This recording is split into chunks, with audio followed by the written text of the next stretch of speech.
नमस्कार दोस्तों, जय हिंद, वंदे मातरम। अपना सक्षम पॉइंट यूट्यूब चैनल पर एक बार फिर से आप सभी का हार्दिक स्वागत है।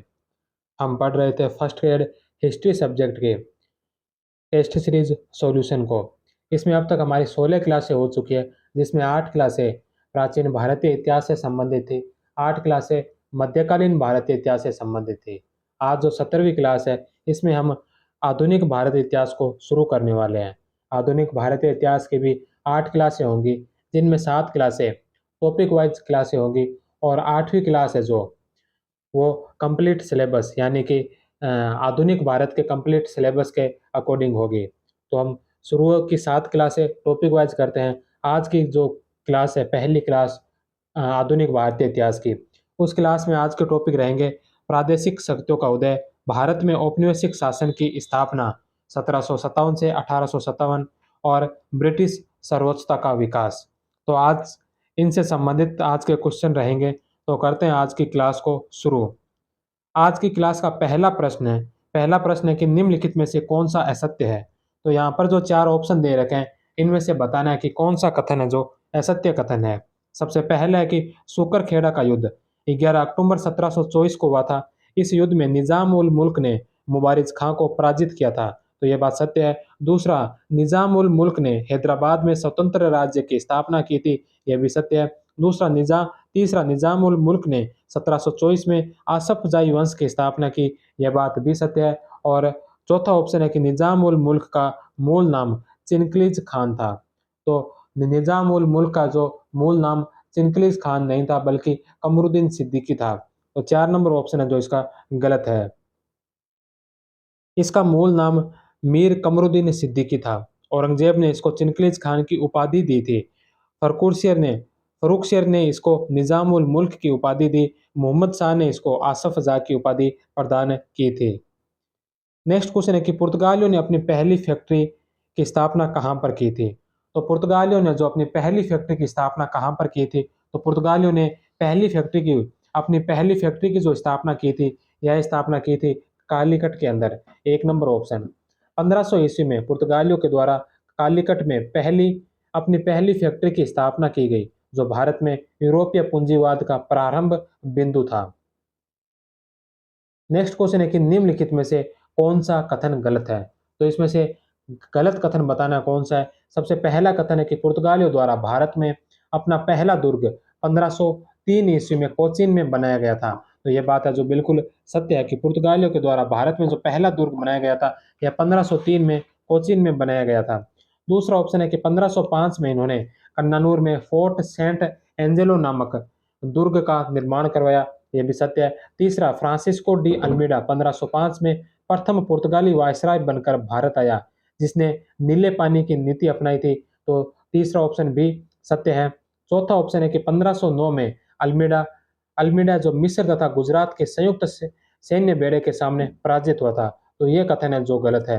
1509 में अल्मीडा ने गुजरात व मिस्र के बेड़े को पराजित कर हिंद महासागर में पुर्तगाली वर्चस्व को समाप्त किया था।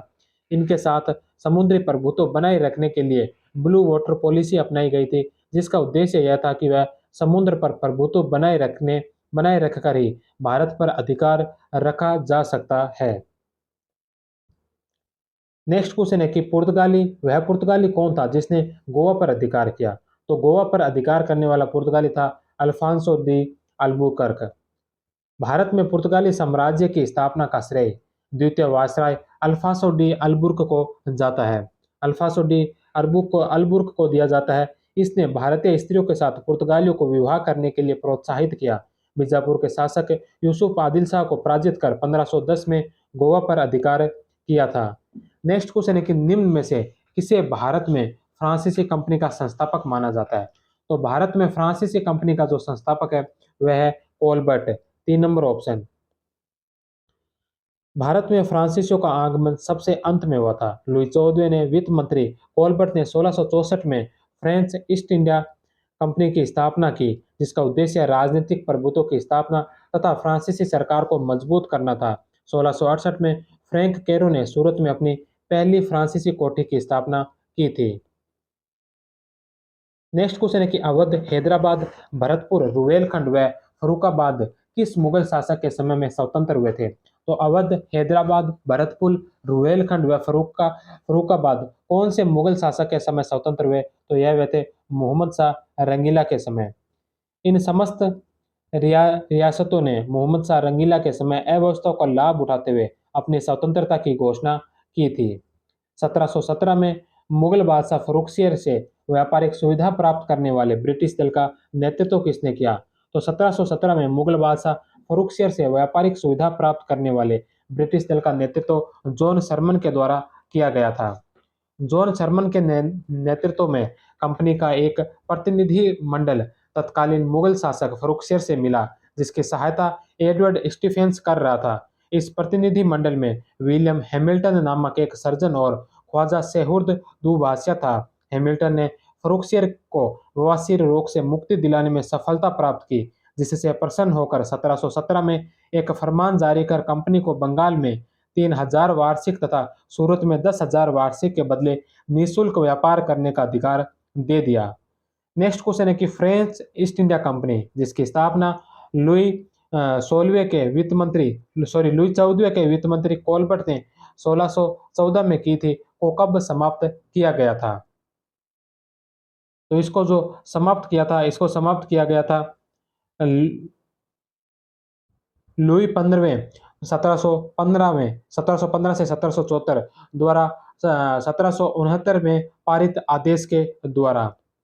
फ्रेंच ईस्ट इंडिया कंपनी को लुई 15वें के द्वारा 1769 में समाप्त किया गया था। नेक्स्ट क्वेश्चन है कि चार्ल्स द्वितीय के द्वारा मुंबई ईस्ट इंडिया कंपनी को कब स्थानांतरित किया गया? तो चार्ल्स द्वितीय के द्वारा मुंबई ईस्ट इंडिया कंपनी को 1668 में स्थानांतरित किया गया था। इंग्लैंड के शासक चार्ल्स द्वितीय के द्वारा बरगेजा की राजकुमारी कैथरीन के साथ शादी करने पर दहेज में मुंबई प्राप्त हुआ, जिसे चार्ल्स द्वितीय ने 1668 में ईस्ट इंडिया कंपनी को 10 पौंड वार्षिक किराए पर दे दिया था। नेक्स्ट क्वेश्चन है कि डच ईस्ट इंडिया कंपनी की स्थापना किस वर्ष हुई थी? तो डच ईस्ट इंडिया कंपनी की जो स्थापना है, यह हुई थी 1602 ईस्वी में। मार्च 1602 में स्टेटस जनरल द्वारा पारित चार्टर के अनुसार डच कंपनियों को मिलाकर 21 वर्ष का एकाधिकार प्रदान प्रदान करते हुए डच ईस्ट इंडिया कंपनी की स्थापना की गई थी। नेक्स्ट क्वेश्चन है कि डचों ने प्रथम फैक्ट्री कहाँ स्थापित की थी? तो डचों ने प्रथम फैक्ट्री जो मछलीपट्टनम में स्थापित की थी। 1605 में डेल्फ नामक एक छोटी नौका ने मछलीपट्टनम में लंगर डाला और पीटर यासक के नेतृत्व में वहां भारत में डचों ने अपनी पहली कोठी स्थापित की थी। नेक्स्ट क्वेश्चन है कि आधुनिक काल में भारत पहुंचने वाला प्रथम अंग्रेज कौन था? तो वह था थॉमस स्टेफेंस। एक नंबर ऑप्शन थॉमस स्टेफेंस 1579 ईस्वी में आधुनिक काल में भारत पहुंचने वाला प्रथम अंग्रेज था। फिंच प्रथम ब्रिटिश यात्री था जिसने भारतीयों की वेशभूषा और रीति रिवाजों के बारे में लिखा। उसने के अनुसार फतेहपुर सीकरी आगरा से बड़ा था और यह दोनों शहर आकार और आबादी में समकालीन लंदन से बड़े थे। जॉन मिल्डन हॉल उत्तर भारत पहुंचने वाला प्रथम व्यक्ति था। नेक्स्ट क्वेश्चन है कि ईस्ट इंडिया कंपनी का प्रथम गवर्नर कौन था? तो ईस्ट इंडिया कंपनी का जो प्रथम गवर्नर था वह था Thomas Smith. East India company की स्थापना महारानी एलिजाबेथ के द्वारा 31 दिसंबर 1600 को की गई थी। इस कंपनी का प्रथम गवर्नर थॉमस स्मिथ था। नेक्स्ट क्वेश्चन है कि निम्न में से किस अंग्रेज अधिकारी ने पुर्तगालियों को स्वाली के स्थान पर हराया था? तो कौन से अंग्रेज अधिकारी ने पुर्तगालियों को स्वाली के स्थान पर हराया था? तो वह अंग्रेज अधिकारी था थॉमस बेस्ट। स्वाली के युद्ध के बारे में इतिहास में बहुत कम लोग जानते हैं, लेकिन इस युद्ध में भारत में पुर्तगालियों के पतन और अंग्रेजों के उत्थान का फैसला कर दिया था। 1608 में कैप्टन हॉकिंस जहांगीर के दरबार में आता है, लेकिन उसे व्यापार की अनुमति नहीं मिलती और इसी क्रम में 1611 में मसूलीपट्टनम में अंग्रेजों ने अपनी पहली व्यापारिक कोठी की स्थापना कर ली। इसी दौरान 1611 कैप्टन मिडल्टन ने पुर्तगालियों को सूरत पहुंचने से रोक दिया और 1612 के अंत में कप्तान थॉमस बेस्ट ने सूरत के समीप स्वाली में पुर्तगालियों को पराजित किया और इसका प्रभाव यह हुआ कि जहांगीर पर पुर्तगालियों का दबाव खत्म हो गया था और 1613 में सूरत में उत्तर भारत के मुगलों की अनुमति से अंग्रेजों ने अपनी पहली व्यापारिक कोठी स्थापित की। इसी प्रकार जैसा कि मेरियट ने कहा है कि डुप्ले ने मद्रास में भारत की चाबी खोजने का एक असफल प्रयत्न किया है, जिसे क्लाइव ने बंगाल में खोज लिया। यह अंग्रेजों का सौभाग्य ही था कि परिस्थिति और समय ने अंग्रेजों का साथ दिया था। नेक्स्ट क्वेश्चन है कि किस वर्ष पश्चिमी भारत में कंपनी का मुख्यालय सूरत से बंबई स्थानांतरित किया गया? तो कौन से वर्ष है जो पश्चिमी भारत में कंपनी का मुख्यालय जो सूरत से बंबई स्थानांतरित किया गया था? तो यह किया था 1687 में।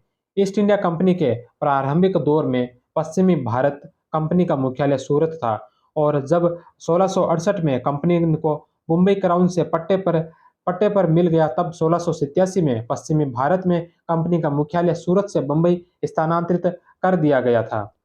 नेक्स्ट क्वेश्चन है कि मुगल बादशाह द्वारा नियुक्त बंगाल का अंतिम सूबेदार कौन था? तो मुगल बादशाह के द्वारा नियुक्त बंगाल का जो अंतिम सूबेदार था वह था मुर्शिद कुली खां। एक नंबर ऑप्शन।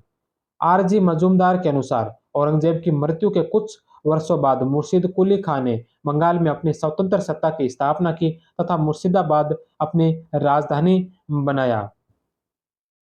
इन्होंने बंगाल में इजारेदारी व्यवस्था की शुरुआत की थी, जिसके तहत राजस्व वसूली के लिए ठेका प्रथा लागू की गई। नेक्स्ट क्वेश्चन है कि जब सिराजुद्दौला ने 20 जून 1756 को फोर्ट विलियम पर अधिकार किया, उसे उस समय वहां अंग्रेज अधिकारी कौन था? तो सिराजुद्दौला ने जब 20 जून 1756 को फोर्ट विलियम पर अधिकार किया, उस समय वहां अंग्रेज अधिकारी था ड्रेक। 1752 से 57 तक रॉजर ड्रेक उस समय प्रमुख अंग्रेज अधिकारी था। जब सिराजुद्दौला ने 20 जून 1756 को फोर्ट विलियम पर अधिकार कर लिया, तब ड्रेक फुल्टा भाग गया था। नेक्स्ट क्वेश्चन, निम्नलिखित में से कौन सा कथन गलत है? तो चार कथन दे रखे हैं, इनमें से असत्य कथन कौन सा है वो बताना है। सबसे पहला है कि प्लासी का युद्ध 23 जून 1757 को भागीरथी नदी के किनारे प्लासी के मैदान में हुआ था, तो ये सत्य है। दूसरा, इस युद्ध में सिराजुद्दौला के साथ मीर जाफर, यार लुत्फ खां और राय दुर्लभ ने विश्वासघात किया था, यह भी सत्य है। सिराजुद्दौला की 2 जुलाई 1757 को मुर्शिदाबाद में मेयर ने हत्या कर दी, यह भी सत्य है। चौथा, प्लासी के युद्ध के परिणाम पर प्रतिक्रिया देते हुए नवीन चंद्र सेन ने कहा है कि ऐसा कोई युद्ध नहीं हुआ जिसके तात्कालिक तथा स्थायी परिणाम इतने महत्वपूर्ण हुए। तो ये बात है जो नवीन चंद्र ने नहीं कही थी, ये बात कही थी जीबी मालसेन ने। तो ये बात नवीन चंद्र सेन ने नहीं बल्कि जीबी मालसेन ने कही थी। जीबी मालसेन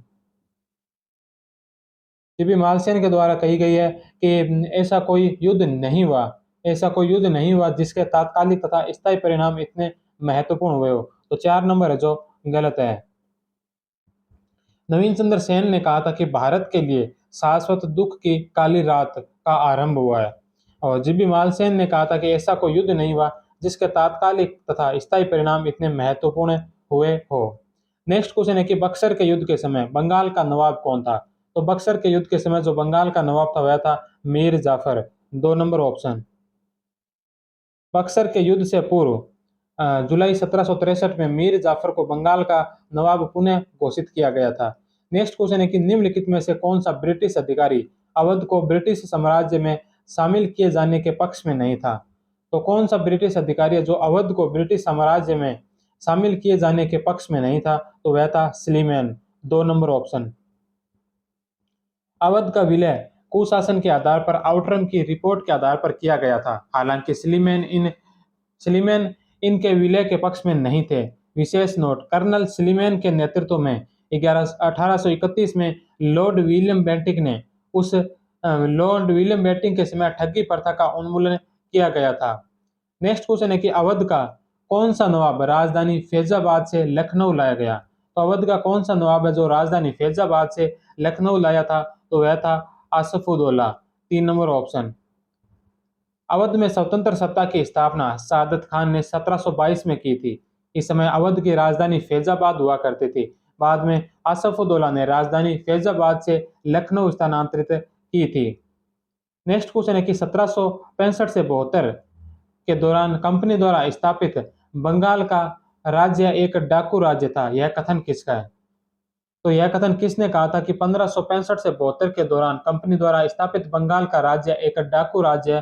तो यह बात कही थी के एम पणिकर ने। 3 नंबर ऑप्शन। द्वैत शासन के कारण शासन की समस्त शक्तियां तो ब्रिटिश कंपनी के हाथ में आ गई थी, लेकिन इन्होंने अपने आप को बंगाल के शासन के लिए उत्तरदायी नहीं समझा और उस समय बंगाल के नवाब के पास कोई शक्ति और धन नहीं था कि वह अकाल से पीड़ित जनता की कोई सहायता कर सके। नेक्स्ट क्वेश्चन है कि किस गवर्नर जनरल को उनकी सेवाओं के बदले लॉर्ड टेन माउथ की उपाधि प्रदान की गई? तो कौन से गवर्नर जनरल को उनकी सेवाओं के बदले जो लॉर्ड टेन माउथ की उपाधि प्रदान की गई? तो सर जॉन शोर को। सर जॉन शोर अपनी हस्तक्षेप नीति के लिए जाना जाता है। 1795 में जब मराठों ने खरदा युद्ध में निजाम को पराजित किया, तो उस समय सर जॉन शोर ने पिट्स इंडिया एक्ट की धारा 34 का हवाला देते हुए कहा कि उसे इस प्रकार के हस्तक्षेप से वंचित कर दिया गया है और वह निजाम की किसी प्रकार की कोई सहायता नहीं कर सकता। 1797 में सर जॉन शोर को उनकी भारतीय सेवाओं के बदले लॉर्ड टेन माउथ की उपाधि प्रदान की गई थी। नेक्स्ट क्वेश्चन है कि मोर्किवर्स वेलेजली की सहायक संधि के संबंध में निम्नलिखित में से कौन सा कथन गलत है? तो मोर्किवर्स वेलेजली की जो सहायक संधि के संबंधित यहाँ पर कुछ कथन दे रखे हैं, तो इनमें से बताना है कि गलत कथन कौन सा है। पहला, सहायक संधि व्यवस्था में कंपनी द्वारा देशी राज्यों को उनकी आंतरिक तथा बाह्य सुरक्षा के लिए सैनिक सहायता दिए जाने का आश्वासन दिया गया, तो यह सत्य है। दूसरा, थॉमस मुनरो ने वेलेजली की सहायक संधि पर प्रतिक्रिया देते हुए कहा था कि देशी राज्यों ने अपनी स्वतंत्रता, राष्ट्रीय चरित्र अथवा वह सब जो किसी देश को प्रतिष्ठित बनाते हैं बेचकर सुरक्षा मोल ले ली, तो ये बात भी सत्य है। तीसरा है कि नवंबर 1801 में वेलेजली ने अवध के नवाब सफदरजंग को संधि करने के लिए बाध्य किया था। तो नवंबर 1801 में वेलेजली ने अवध के नवाब सफदरजंग को संधि करने के लिए बाध्य किया था। तो उसमें अवध के नवाब जो सफदरजंग नहीं थे बल्कि सादत अली थे, तो सादत अली को बाध्य किया था। सादत अली को बाध्य किया गया था, ना कि सफदरजंग को। तो 3 नंबर जो गलत है। चौथा, वेलेजली की सहायक संधि सर्वप्रथम 1 सितंबर 1798 को हैदराबाद के निजाम ने स्वीकार की थी, तो चौथा भी सत्य है। तो 3 नंबर ऑप्शन है जो असत्य है, इसका राइट आंसर होगा। नवंबर 1801 में वेलेजली ने अवध के नवाब सादत अली को संधि करने के लिए बाध्य किया। लॉर्ड वेलेजली के द्वारा 1799 में मैसूर के साथ 31 दिसंबर 1802 को पेशवा के साथ सहायक संधि की गई थी। नेक्स्ट क्वेश्चन है कि किस गवर्नर जनरल ने मैसूर का प्रशासन अपने हाथों में लिया था? तो कौन से गवर्नर जनरल थे जिन्होंने मैसूर का प्रशासन है जो अपने हाथ में लिया था? तो वह थे लॉर्ड विलियम बेंटिक। चतुर्थ आंग्ल मैसूर युद्ध के पश्चात 4 मई 1799 को टिप्पू सुल्तान की मृत्यु हो गई और इसके पश्चात लॉर्ड वेलेजली के द्वारा वाडियार वंश के 2.5 वर्षीय बालक कृष्णराज को मैसूर की गद्दी पर बैठाया गया और उसके साथ सहायक संधि की। उस समय मैसूर को ब्रिटिश साम्राज्य में नहीं मिलाया गया था। 1831 में रिपन के द्वारा मैसूर का प्रशासन अपने हाथों में ले लिया था, क्योंकि उस समय मैसूर में कुशासन और अव्यवस्था फैली हुई थी। बाद में लॉर्ड विलियम बेंटिक के द्वारा मैसूर वापस लौटा दिया गया था। नेक्स्ट क्वेश्चन है कि लॉर्ड डलहौजी के द्वारा गोद निषेध नीति के तहत सर्वप्रथम किस रियासत को मिलाया गया था? तो लॉर्ड डलहौजी की जो गोद निषेध नीति थी, इस नीति के द्वारा सर्वप्रथम कौन सी रियासत को मिलाया? तो सर्वप्रथम मिलाया था सतारा को। 1 नंबर ऑप्शन। सतारा का राज्य 1818 में लॉर्ड हेस्टिंग्स के द्वारा मराठा राज्य पर अधिकार करते समय शिवाजी के वंशज प्रताप सिंह को दिया तथा प्रताप सिंह के नाबालिग होने के कारण यहाँ का शासन संचालन हेतु ग्रांड डफ को रेजिडेंट बनाकर सतारा भेज दिया गया। लेकिन जब प्रताप सिंह बड़ा हो गया और अंग्रेजों की आंख में खटकने लगा, तब अंग्रेजों ने 1839 में प्रताप सिंह को गद्दी से उतारकर बनारस भेज दिया और उसके भाई अप्पा सिंह को शासक शासक बना दिया।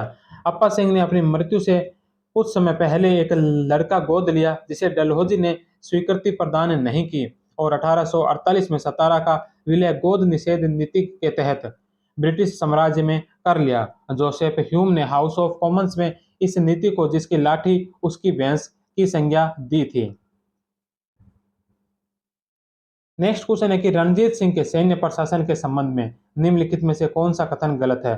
तो रणजीत सिंह के सैन्य प्रशासन से संबंधित जो 4 कथन दे रखे हैं, इनमें से बताना है कि कौन सा कथन है जो गलत है। सबसे पहला कि रणजीत सिंह के द्वारा तोपखाना ए खास नामक विभाग का गठन किया गया, जिसका नेतृत्व मियां गोस खान के द्वारा किया गया था। तो ये बात सही है कि रणजीत सिंह के द्वारा तोपखाना ए खास नामक विभाग का गठन किया गया था और इसका नेतृत्व है जो मियां गोस खान के द्वारा किया गया था।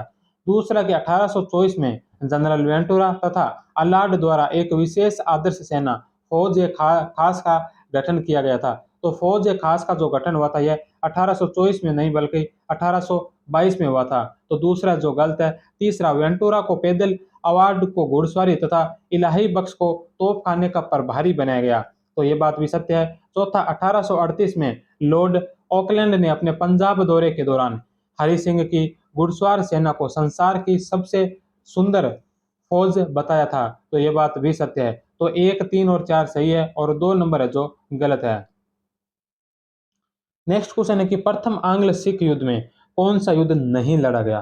तो प्रथम आंग्ल सिख युद्ध में कौन सा युद्ध नहीं लड़ा गया था। तो मुद्दकी का युद्ध, सब्राव का युद्ध और फिरोज शाह का युद्ध, ये तीनों जो प्रथम आंग्ल सिख युद्ध के दौरान लड़े गए युद्ध थे। तो रामनगर है जो इसका प्रथम आंग्ल सिख युद्ध का युद्ध नहीं है। तो 4 नंबर ऑप्शन इसका राइट होगा।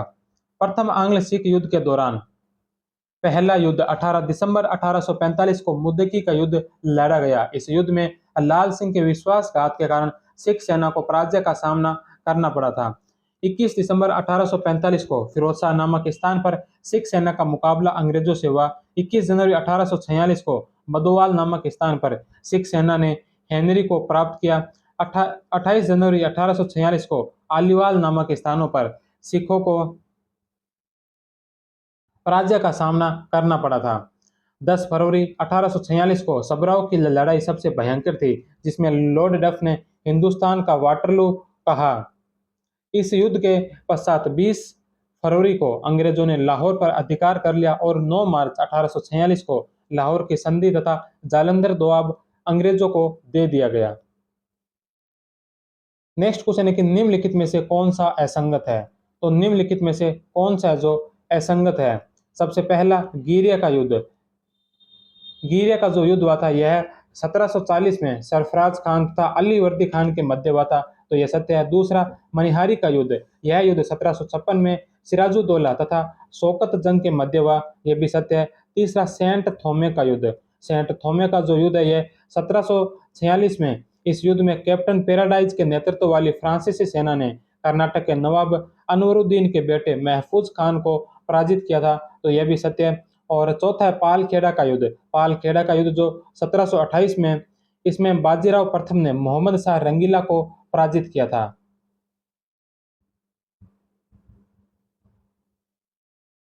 तो इसमें मोहम्मद शाह रंगीला को नहीं बल्कि निजाम को पराजित किया गया था। मोहम्मद शाह रंगीला नहीं है, निजाम को पराजित किया गया था। तो 4 नंबर है जो गलत है। 1, 2, 3 सही है और 4 नंबर है गलत है। पालखेड़ा का युद्ध 28 फरवरी 1728 को लड़ा गया। इस युद्ध में मराठों ने निजाम को पराजित किया और पराजय के बाद 6 मार्च 1728 को निजाम ने मुंगी शिवगांव की संधि कर ली। इस संधि के तहत निजाम ने साहू को कृष्णा नदी से उत्तर के महाराष्ट्र प्रदेश का एकमात्र शासक स्वीकार कर लिया था। नेक्स्ट क्वेश्चन है कि निम्नलिखित में से किसने 1640 में फोर्ट सेंट जॉर्ज नामक किल्लेबंद कोठी बनवाई थी। तो निम्न में से किसने जो 1640 में फोर्ट सेंट जॉर्ज नामक किल्लेबंद कोठी बनवाई थी। तो यह बनाई थी फ्रांसिस डे के द्वारा।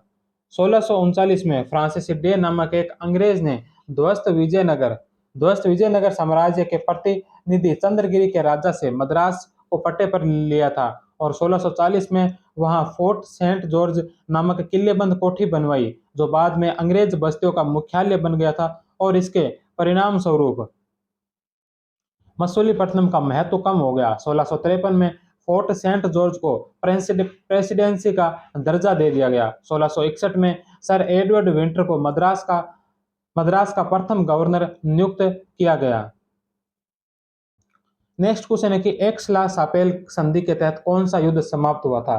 तो एक्स-ला सापेल संधि के तहत जो युद्ध समाप्त हुआ वह था प्रथम आंग्ल फ्रांसीसी युद्ध। प्रथम आंग्ल फ्रांसीसी युद्ध के पश्चात है जो एक्स-ला सापेल की संधि हुई थी। प्रथम आंग्ल फ्रांसीसी संघर्ष ऑस्ट्रिया में उत्तराधिकार के युद्ध को लेकर लड़ा गया था। यह युद्ध 1748 में एक्स-ला-शापेल संधि के तहत समाप्त हुआ। इस संधि के तहत भारत में अंग्रेजों को मद्रास तथा उत्तरी अमेरिका में फ्रांस को अपना प्रदेश लुइसबर्ग दोबारा प्राप्त हो गया था।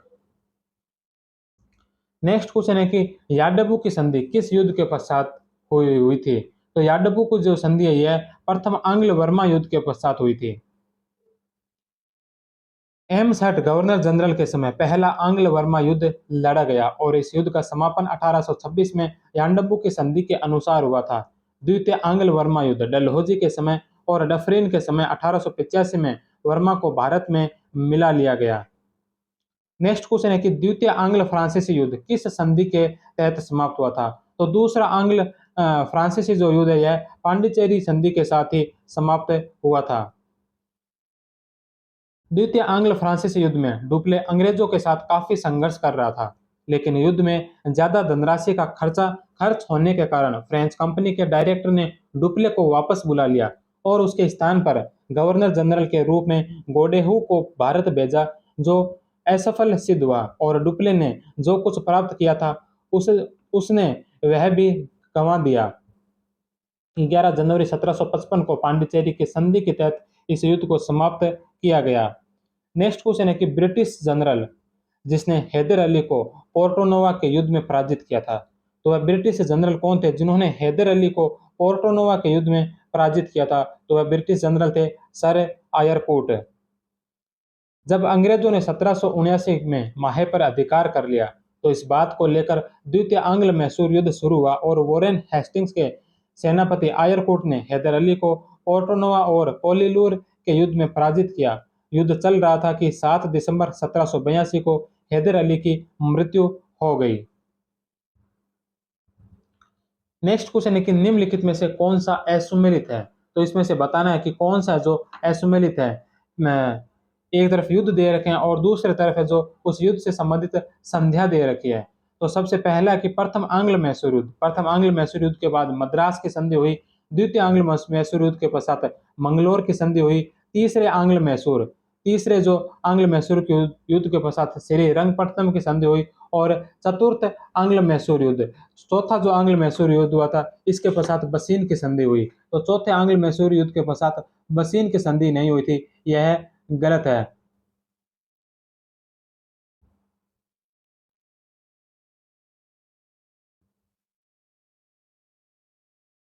तो चौथा है जो इसमें गलत है, 1, 2 और 3 सत्य है। तो असुमेलित 4 नंबर ऑप्शन इसका राइट आंसर है। अंग्रेजों और मैसूर शासकों के बीच 4 आंग्ल मैसूर युद्ध लड़े गए थे। इसमें पहला युद्ध मद्रास की संधि के तहत समाप्त हुआ। इसमें हैदर अली और अंग्रेजों ने एक दूसरे को जीते हुए प्रदेश लौटा दिए। इसके बाद दूसरे आंग्ल मैसूर युद्ध के बाद 11 मई 1784 को टिप्पू सुल्तान ने मद्रास के गवर्नर लॉर्ड मैकार्टने ने मंगलोर की संधि करनी पड़ी और तब वॉरेन हेस्टिंग्स ने कहा था यह मैकार्टने कैसा आदमी है। मैं विश्वास के साथ कहता हूं कि यह संधि के बावजूद कर्नाटक को डालेगा। तृतीय आंग्ल मैसूर युद्ध के पश्चात टिप्पू सुल्तान ने अंग्रेजों के साथ श्रीरंगपट्टनम की संधि की थी, जिसके तहत मैसूर का आधा राज्य अंग्रेजों को सौंपना पड़ा। 3 करोड़ 30 लाख क्षतिपूर्ति के रूप में देने पड़े और पूर्ण अदायगी तक टिप्पू सुल्तान के 2 बेटे मौजुद्दीन और अब्दुल खलील को बंधक के रूप में स्वीकार किया गया। अंग्रेजों के पास हमने अपने हमने अपने मित्रों को बगैर ताकतवर बनाए अपने शत्रु को कमजोर कर दिया, यह कथन तत्कालीन समय में लॉर्ड कॉर्नवालिस ने कहा था। चौथे आंग्ल मैसूर युद्ध जिसमें लॉर्ड वेलेस्ली ने टिप्पू सुल्तान को पराजित किया, जिस पर प्रतिक्रिया देते हुए पीटर ओबेर ने कहा, पूर्व का साम्राज्य अब हमारे पैरों के नीचे है। इस सेना का नेतृत्व ऑर्थर और स्टुअर्ट के द्वारा किया गया था और इसके पश्चात मैसूर के साथ सहायक संधि की गई थी और वाडियार वंश के 2.5 वर्षीय बालक कृष्णराज को गद्दी पर बिठाया गया था। हालांकि मैसूर का ब्रिटिश साम्राज्य में विलय 1831 में लॉर्ड विलियम बेंटिक के द्वारा किया गया था। नेक्स्ट क्वेश्चन है कि यदि अंग्रेजों को बंगाल की भूमि से बाहर किया तो समुद्र में आग लग जाएगी, यह कथन किसका है? तो यह बात किसने कही कि यदि अंग्रेजों को बंगाल की भूमि से बाहर किया तो समुद्र में आग लग जाएगी? तो यह कथन है अलीवर्दी खां का, 1 नंबर ऑप्शन। नेक्स्ट व्याख्या है कि अली वर्दी खान ने बंगाल की सत्ता पर 1740 से 1756 तक शासन किया था। 1740 में अली वर्दी खान ने घेरिया के युद्ध में सरफराज खान को पराजित कर मार डाला। अली वर्दी खान ने यूरोपियनों को तुलना मधुमक्खियों से की थी। नेक्स्ट क्वेश्चन है कि अंग्रेजों की भारत में नीतियों के संबंध में निम्नलिखित में से कौन सा असुमेलित है। तो अंग्रेजों की नीतियां दे रखे हैं और सामने उनके ईयर दे रखे हैं, तो इसमें असुमेलित कौन सा है। रिंग फेस की नीति या जिसे घेरे की नीति कहे, यह नीति 1765 से 1813 तक रही थी, यह बात सत्य है। दूसरी अधीनस्थ पार्थक्य नीति, अधीनस्थ पार्थक्य नीति 1813 से 57, अधीनस्थ संघ की नीति 1857 से 1935 और बराबर के संघ की नीति जो 1935 से 45 नहीं बल्कि 1935 से 47 तक रही थी। तो 4 नंबर है जो गलत है, 1935 से 47 तक आएगी। नेक्स्ट क्वेश्चन है कि डलहौजी ने गोद निषेध नीति के तहत बगाट का विलय ब्रिटिश साम्राज्य में किस वर्ष किया था। तो डलहौजी ने जो अपनी गोद निषेध नीति के तहत साम्राज्य का जो विलय किया था, इसमें बगाहट का विलय ब्रिटिश साम्राज्य में कौन से वर्ष किया था। तो यह किया था 1850 ईस्वी के अंदर। लॉर्ड डलहौजी के द्वारा गोद निषेध नीति के अंतर्गत शामिल की गई प्रमुख रियासतें, जिसमें सबसे पहला नाम आता है सतारा का। इसका विलय 1848 में किया गया। शिवाजी के वंशज प्रताप सिंह को हटाकर अप्पा साहिब को शासक बनाया, लेकिन अप्पा साहब के कोई संतान नहीं हुई थी। जैतपुर शासक खेत सिंह की मृत्यु के पश्चात 1849 में जैतपुर का विलय ब्रिटिश साम्राज्य में कर लिया गया था। संबलपुर का विलय भी 1849 में हो गया। बगाट रियासत का विलय 1850 में किया गया। उदयपुर का विलय 1852 में किया गया। नागपुर 11 दिसंबर 1853 को रघुजी भोसले तृतीय की मृत्यु के पश्चात 28 जनवरी 1854 को नागपुर का विलय भी ब्रिटिश साम्राज्य में कर लिया। झांसी गंगाधर राव की मृत्यु के पश्चात 7 मार्च 1854 को झांसी का अवेलेबिलिटी साम्राज्य में विलय कर लिया तथा विलय कर लिया गया था और यह विलय होने वाली राजस्थान की अंतिम रियासत थी, सुरेंद्रनाथ सरकारी इतिहासकार के अनुसार। नेक्स्ट क्वेश्चन है कि प्रथम अफगान युद्ध किसके समय हुआ था। तो प्रथम अफगान युद्ध जो लॉर्ड ऑकलैंड के समय हुआ था। लॉर्ड ऑकलैंड के कार्यकाल में प्रथम एंग्लो अफगान युद्ध जो 1838 से 42 ईस्वी को हुआ था। इसके समय की महत्वपूर्ण घटनाएं, 1839 में ऑकलैंड ने कलकत्ता से दिल्ली तक ग्रैंड ट्रंक रोड की मरम्मत करवाई थी। ऑकलैंड के समय में भारतीय विद्यार्थियों को डॉक्टरी की शिक्षा हेतु विदेश जाने की अनुमति मिली। ऑकलैंड के कार्यकाल में बंबई और मद्रास मेडिकल कॉलेजों की स्थापना की गई।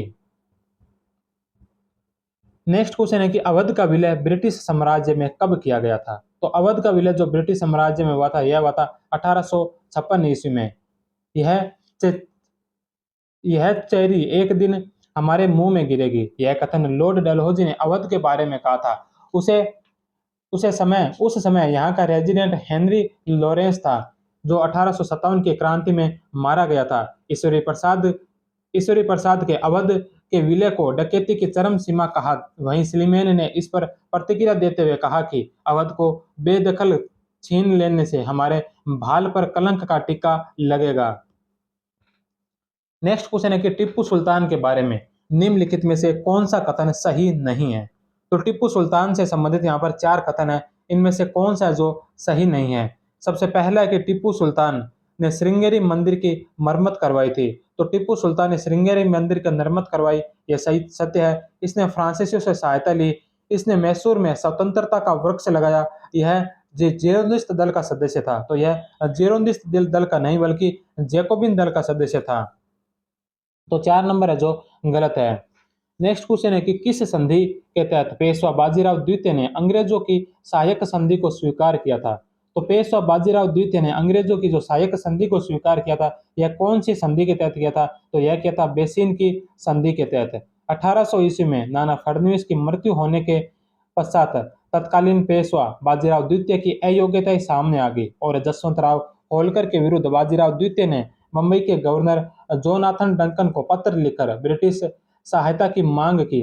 इसी क्रम में 31 दिसंबर 1802 को पेशवा ने बसीन की संधि द्वारा सहायक संधि स्वीकार कर ली, जिसमें कुल 19 धाराएं थी। इस संधि के तहत पेशवा को 26 लाख रुपए आय वाले गुजरात, ताप्ती, नर्मदा के मध्य प्रदेश तथा तुंगभद्रा नदी के सभी सीमावर्ती प्रदेश भी कंपनी को सौंप दिए। ऑर्थर वेलेजली के अनुसार बसीन की संधि एक बेकार आदमी और शून्य के साथ की गई संधि थी, क्योंकि उनका मानना था कि उस समय पेशवा की शक्ति शून्य के बराबर थी। नेक्स्ट क्वेश्चन है कि इलाहाबाद की प्रथम संधि किन के मध्य हुई थी? तो इलाहाबाद की जो प्रथम संधि है यह कलाई व शाह आलम द्वितीय के मध्य हुई थी।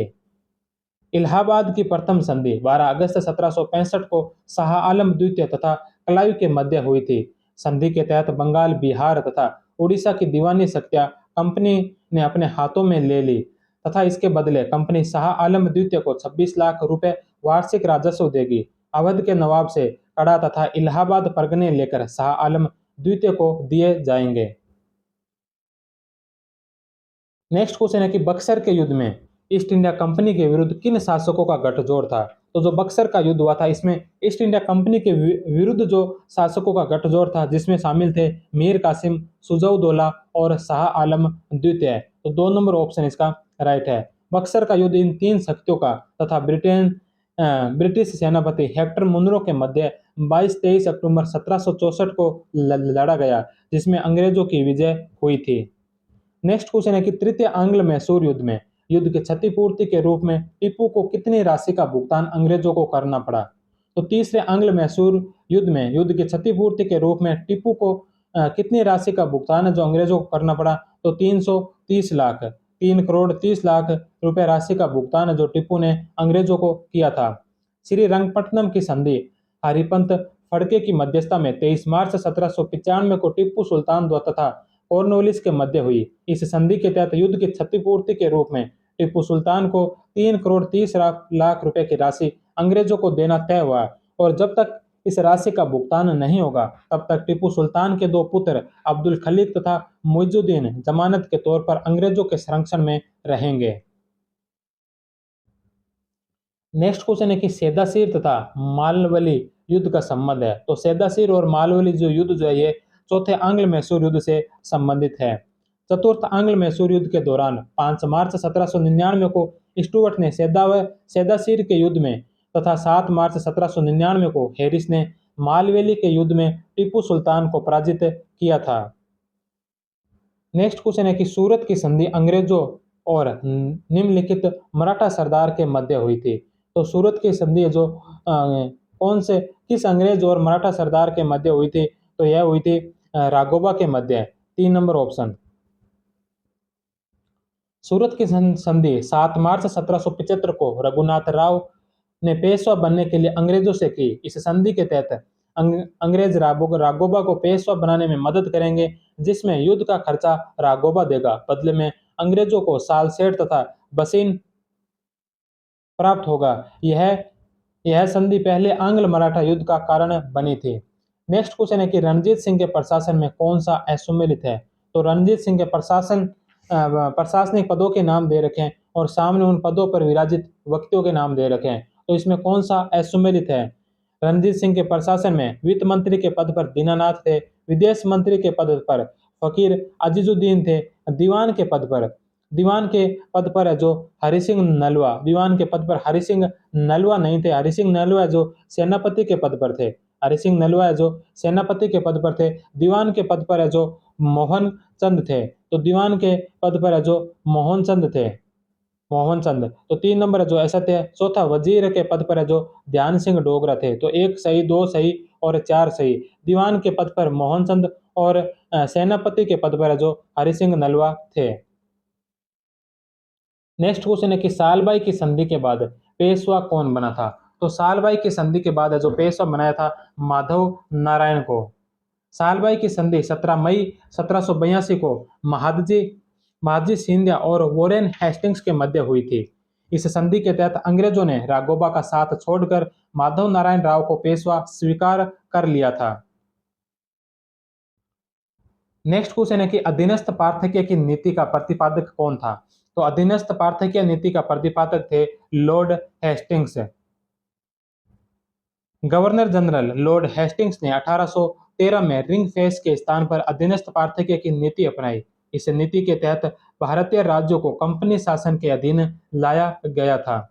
नेक्स्ट क्वेश्चन है कि किन फ्रांसीसी अधिकारियों की मदद से हैदर अली ने बुर्थवेट को पराजित कर उसे बंदी बनाया तथा आर्नी युद्ध में आयरकूट को पराजित किया?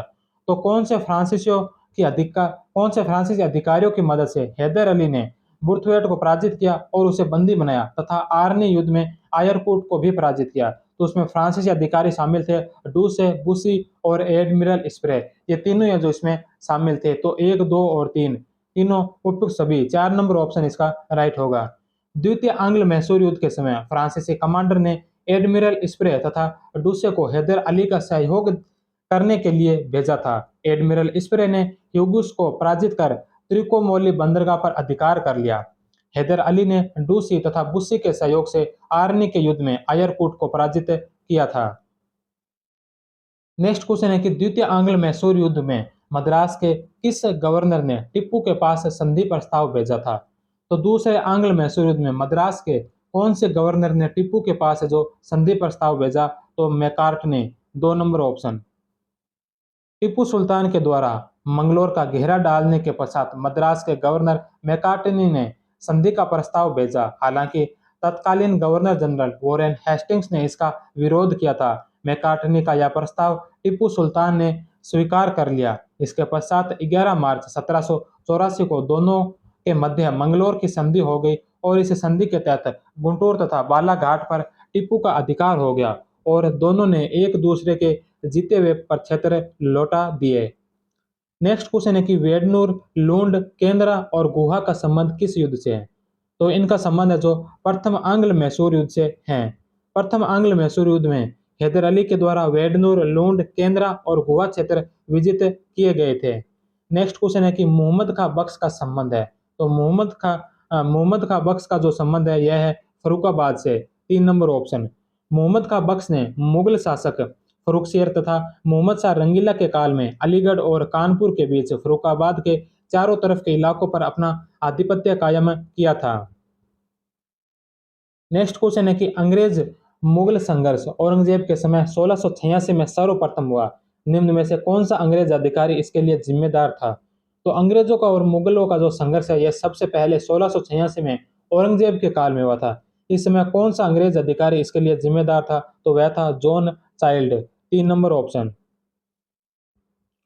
1688 में जॉन चाइल्ड ने बंबई तथा पश्चिमी समुद्र तट पर मुगलों के बंदरगाहों पर घेरा डाल दिया। कंपनी के लिए यह आक्रामकता घातक सिद्ध हुई, लेकिन सौभाग्य से औरंगजेब ने बदले की कोई कार्रवाई नहीं की और फरवरी 1690 में माफीनामे तथा 1.5 लाख रुपए क्षतिपूर्ति अदायगी के बदले उसके विशेषाधिकार लौटा दिए गए। औरंगजेब ने बंबई के गवर्नर सर जॉन चाइल्ड को भारत से चले जाने का आदेश दिया। हालांकि कुछ समय बाद उनकी मृत्यु हो गई थी। नेक्स्ट क्वेश्चन है कि फोर्ट विलियम प्रेसिडेंसी किस वर्ष अस्तित्व में आई थी? तो फोर्ट विलियम प्रेसिडेंसी है जो 1700 ईस्वी में अस्तित्व में आई थी। ब्रिटेन के सम्राट विलियम तृतीय के नाम पर कोलकाता में फोर्ट विलियम का निर्माण किया गया था। इसका प्रथम अध्यक्ष चार्ल्स आयर था। नेक्स्ट क्वेश्चन है कि प्रथम कर्नाटक युद्ध के पश्चात किसको डुप्ले के द्वारा हैदराबाद में तैनात किया गया था? तो पहले कर्नाटक युद्ध के पश्चात डुप्ले के द्वारा किसको जो हैदराबाद में तैनात किया गया था? तो वह किया था बुस्सी को। 3 नंबर ऑप्शन। हैदराबाद में बुस्सी के नेतृत्व में फ्रांसीसी सेना रखी गई जो निजाम को अपने हाथों में कठपुतली बनाकर दक्षिण का शासन संभालने लगा था। नेक्स्ट क्वेश्चन है कि वोंडिवोस के युद्ध में सर आयरकूट ने किसको पराजित किया था? तो वोंडिवोस के युद्ध में सर आयरकूट ने जो काउंट लाली को पराजित किया था। वोंडिवोस का युद्ध 1760 ईस्वी में लड़ा गया था। इस युद्ध में अंग्रेज सेनापति आयरकूट ने काउंटर लाली को पराजित किया था। इस युद्ध के पश्चात अंग्रेजी आधिपत्य को फ्रांस की चुनौती समाप्त हो गई। नेक्स्ट क्वेश्चन है कि अलीनगर की संधि कब संपन्न हुई थी? तो अलीनगर की जो संधि है यह हुई थी 9 फरवरी 1757 को। तो 9 फरवरी 1757 को जो अलीनगर की संधि संपन्न हुई थी।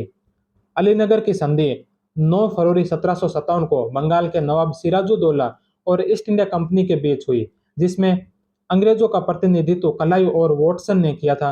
जून में अंग्रेजों ने मीर जाफर और नवाब के अन्य विरोधी अफसरों से मिलकर सिराजुद्दौला के विरुद्ध षड्यंत्र रचा। इस षड्यंत्र के परिणाम स्वरूप 23 जून 1757 को प्लासी का युद्ध हुआ, जिसमें सिराजुद्दौला हार गया तथा मारा गया।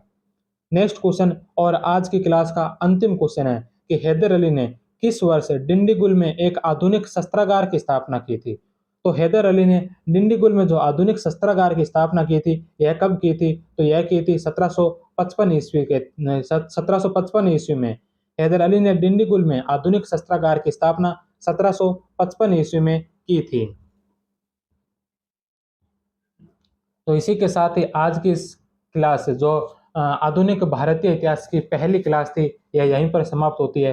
कल 18वीं क्लास और आधुनिक भारतीय इतिहास की दूसरी क्लास है, जिसमें हम पढ़ेंगे 1857 का विद्रोह और भारतीय संविधान का विकास, जो 1773 से 1950 तक का है। तो कल की क्लास में दो टॉपिक होंगे, एक 1857 का विद्रोह होगा, जिसमें 1857 के विद्रोह की प्रकृति, घटनाएं, महत्व तथा परिणाम, और दूसरा भारतीय संविधान का विकास है, जो 1773 से रेगुलेटिंग एक्ट से लेके और 1950 संविधान लागू होने तक का पढ़ा जाएगा। तब तक आप सभी का बहुत बहुत धन्यवाद। जय हिंद, वंदे मातरम।